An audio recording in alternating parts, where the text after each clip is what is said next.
Welcome to ComSpark. Today we are in Cincinnati, Ohio. My name is Mike Broering, and I will be your guest host today. I would like to welcome our guest, Joe Bazeley, Information Security Officer for Miami University. So, Joe, we were talking a little bit about cybersecurity and cybersecurity preparedness.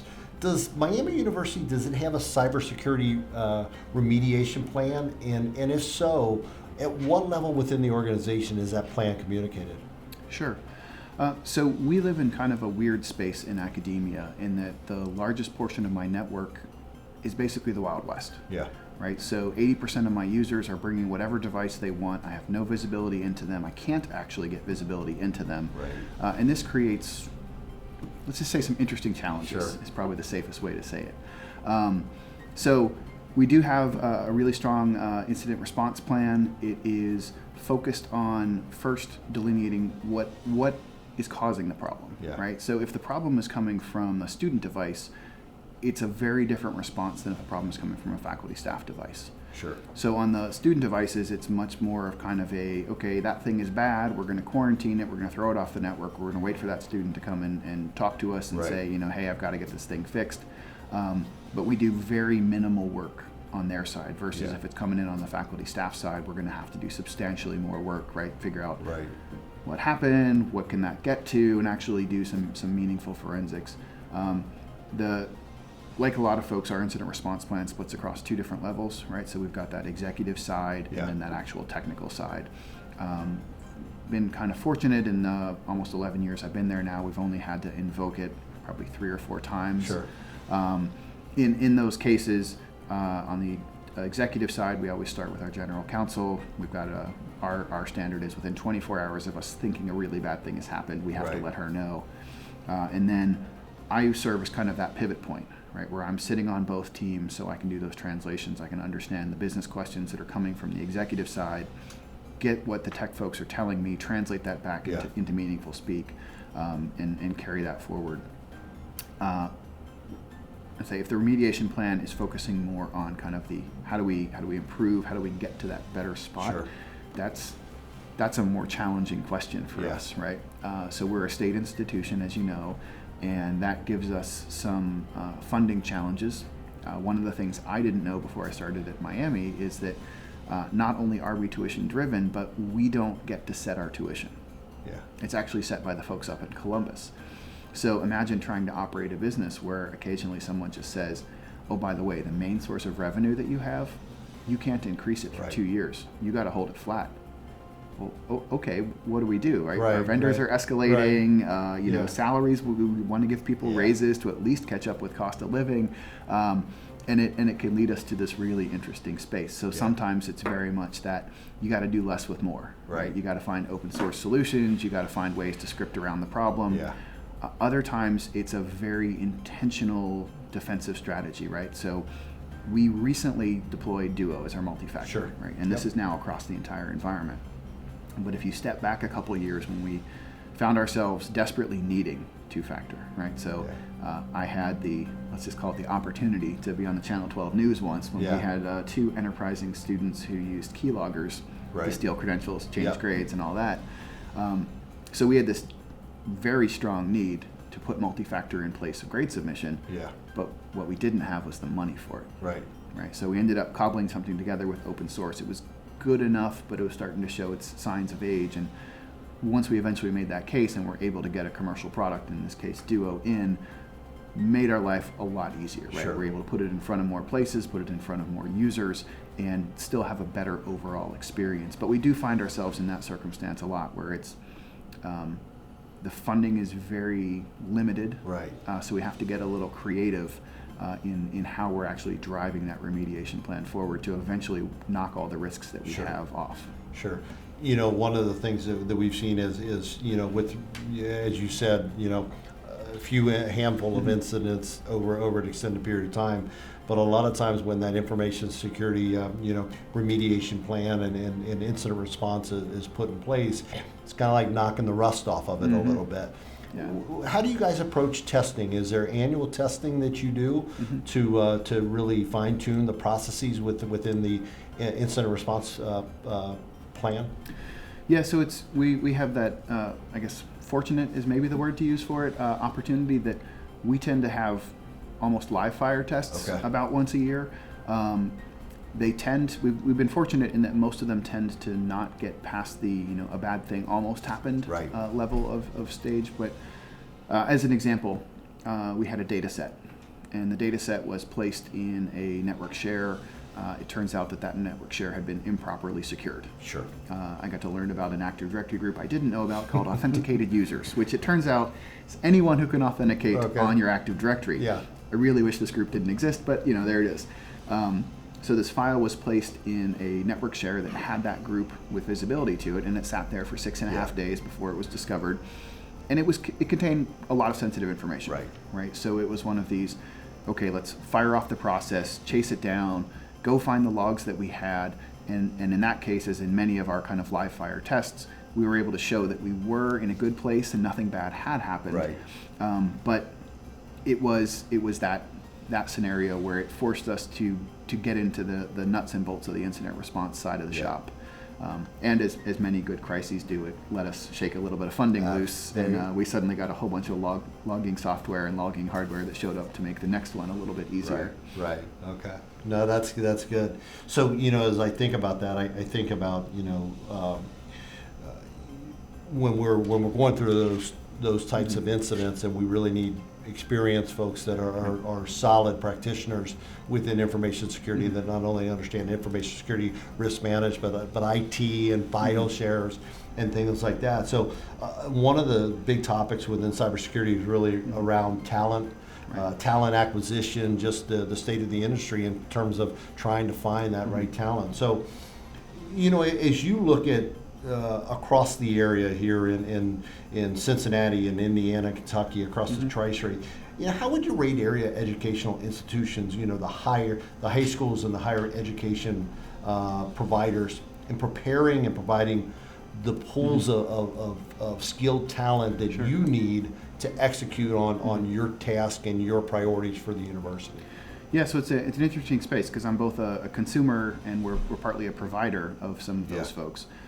At the high school level, it's highly variable. Yeah. Right. So some of the high schools are really ahead of the game. Lakota just recently announced a program where they're partnering with, I think it's Belcan, to do some very specific targeted training, which is exceptional. Right. Belcan knows they have a need. They've got a provider they can work with. I think that's a really cool way to do it because if you've got the right skill set, as a college employee, I'm not going to say you don't need college, right? But there's an alternate path out there. So think of it as a modern day equivalent to a trade school, right? That if you can get that right set of credentialing, you can understand the mindset. Why not go straight there, right? You can always come back later if you want to change careers down the road or whatever it is. Other high schools, it is functionally non-existent, right? So you have this really wide gap, and it doesn't seem to follow the normal traditional splits, right? If you say these are the well-off high schools, so they're going to have it, and these are the less well-off, and they're not. A lot of it actually just seems to be if you've got that right teacher, right? If you've got that one teacher and he or she is really, really excited about information security, they're going to spin that stuff up. I am optimistic that it's going to get better over the next couple of years. The Ohio Department of Higher Education recently finished putting the final touches on a grade 7 to 12 curriculum for cybersecurity. So they already had a couple of IT-based tracks, so like a web developer one and a programmer one and a break-fix technician one, and I'm forgetting the fourth, but now they've got a cybersecurity one. Right. So this idea that there is state-approved curriculum, or at least curricular goals, is going to give folks an opportunity either to go through 7 to 12 and come out and say, yes, I can do entry-level InfoSec stuff, or be really, really well prepared when they get into college. It is kind of interesting because it's one of those spaces where a lot of folks are trying to get there but aren't. So I work at Miami, but if you said you want an undergraduate in cybersecurity, I'm going to say go to Northern Kentucky. There's no question. In the area, you're going for a bachelor's degree in cybersecurity, you're going to Northern Kentucky. But even there, their blue team is better than their red team, right? So they're exceptional at training defenders and they're good at training attackers. So there's an opportunity there, right? And if you say, okay, well, red team's my passion, I want to go there. Say, okay, well, after you finish up at NKU, cross the river, go to UC for your graduate program. UC's got the graduate program in cybersecurity. They're really good at red team.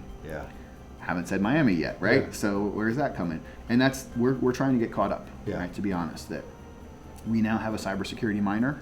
It's our School of Business though, which is Okay. more on that risk side. Right. We are working on a cybersecurity minor that will go into our computer science department. But bigger picture, we're trying to lay the foundation for a center of excellence around cybersecurity. And what I find to be really interesting is who all is involved in that. Yeah. Right. So any university at the end of the day is made up of a collection of schools and colleges. So, right, you have the two that I mentioned. So Farmer School of Business and the College of Engineering and Computing. Right. They're both heavily involved in setting this up. Our regional campuses, so our campuses at Hamilton and Middletown, they have a computer information technology program that's heavily involved. Yeah. Slightly different focus, right? Because that is targeting potentially getting folks with an associate's degree out there, or feeding them back into a bachelor's program on Oxford, or Right. depending on how it spins out, possibly having a bachelor's program they can complete on the regionals. But the one I really didn't expect is a portion of our College of Arts and Sciences, which is political science. Right. Right, so our political science department is heavily involved in building out this cybersecurity center. Yeah. And it was one of these, when I first started, it's like, Head scratcher a little bit. Yeah. why? Yeah.